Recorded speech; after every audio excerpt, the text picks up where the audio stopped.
Marcus unpacked the last box. He was finally home. Or at least, he hoped this new apartment would feel like home. A strange smell wafted in from the hallway.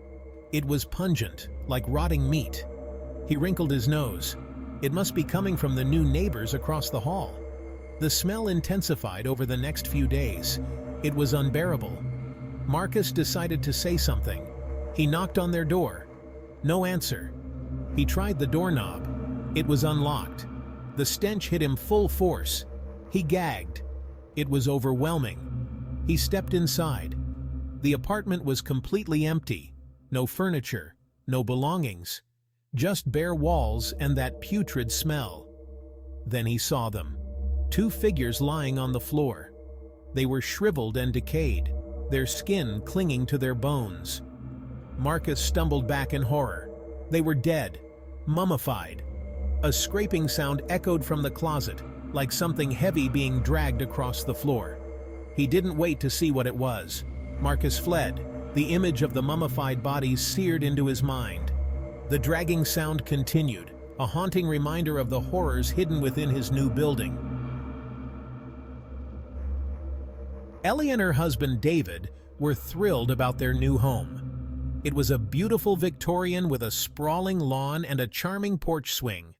Their neighbors, the Fletchers, seemed friendly enough, always waving from their porch, always watching.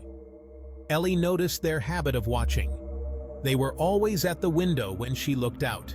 Mr. and Mrs. Fletcher, their faces etched with an unsettling blankness.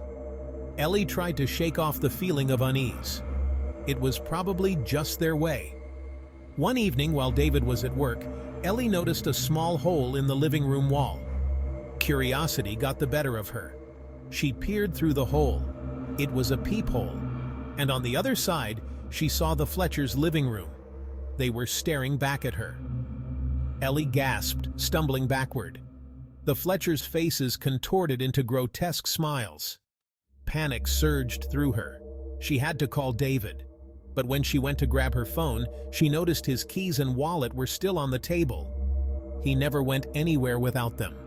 And the Fletchers were still watching. Their smiles widened. Lana loved her new apartment. It was cozy and bright, with a spacious basement for storage. She soon met the elderly couple who lived upstairs. They seemed pleasant enough, though their faces were etched with a deep sadness. They asked Lana if she had heard any strange noises, specifically knocking from the basement. Lana hadn't heard anything. She spent most of her time upstairs. But that night, as she lay in bed, she heard it. A soft knocking sound, coming from the basement. It was faint, rhythmic, like someone was trapped down there, desperately trying to get out. Lana went upstairs to confront her neighbors. "Did you hear that?" she asked. The old woman's eyes welled up. "That's our daughter," she whispered. "She disappeared years ago. The police searched everywhere, but—" Her voice trailed off. The old man spoke, his voice barely a whisper. "We believe she's trapped down there. Can you hear her too?" Lana felt a chill run down her spine. The knocking continued every night, a constant reminder of the missing daughter. Lana eventually moved out, but the sound of the knocking followed her, a haunting echo of the little girl trapped in the basement, forever seeking a way out.